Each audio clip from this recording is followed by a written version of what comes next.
এক লোক হাতির পাশ দিয়ে হেঁটে যাচ্ছিল। হঠাৎ থেমে গেলেন। একটি বিষয় মনে দ্বিধা তৈরি করায় তিনি থমকে যান। তিনি দেখলেন এত বড় প্রাণীগুলো শুধুমাত্র সামনের পায়ে ছোট্ট একটি দড়ি দ্বারা বাঁধা হচ্ছিল, কোনো চেইন বা কোনো খাঁচা নয়। এই দড়ি এত বড় প্রাণীর পক্ষে ছেঁড়া খুব মামুলি ব্যাপার। যে কোনো সময় চাইলে এটি ছিঁড়ে তারা মুক্তভাবে চলে যেতে পারে, কিন্তু বিশেষ কোনো কারণে তারা তা করে না। কারণটাই তাকে ভাবাচ্ছিল। কাছেই তিনি একজন প্রশিক্ষককে দেখতে পেলেন এবং জানতে চাইলেন কেন এই প্রাণীগুলো এভাবে দাঁড়িয়ে থাকছে, দূরে পালিয়ে যাবার কোনো চেষ্টা করছে না। তখন প্রশিক্ষক উত্তরে বললেন, যখন তারা খুব ছোট ছিল তখনও তাদেরকে এই সাইজের দড়ি দিয়ে বেঁধে রাখা হতো, যা বেঁধে রাখার জন্য তাদের ওই সময়ের সাইজের জন্য যথেষ্ট ছিল।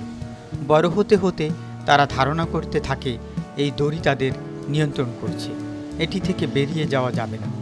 এক সময় এটি বিশ্বাসে পরিণত হয়, যেমন এখন তাদের সাইজ দড়ির চেয়ে বহুগুণ বেড়ে গেলেও তাদের বিশ্বাস যে এই দড়ি এখনও তাদের ধারণ করতে পারে, তাই তারা তা ছিঁড়ে বাইরে যাওয়ার কোনো প্রচেষ্টাই করছে না। লোকটি খুব অবাক হয়েছিল।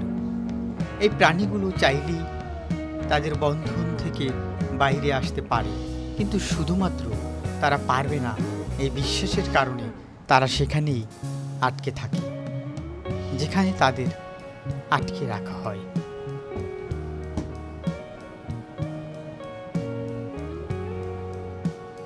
হাতির মতো আমাদের অনেকেই বিশ্বাস করে বসে আছেন যে জীবনে কিছু করতে পারবে না, শুধুমাত্র জীবনে কোনো এক সময় ব্যর্থ হয়েছিলেন।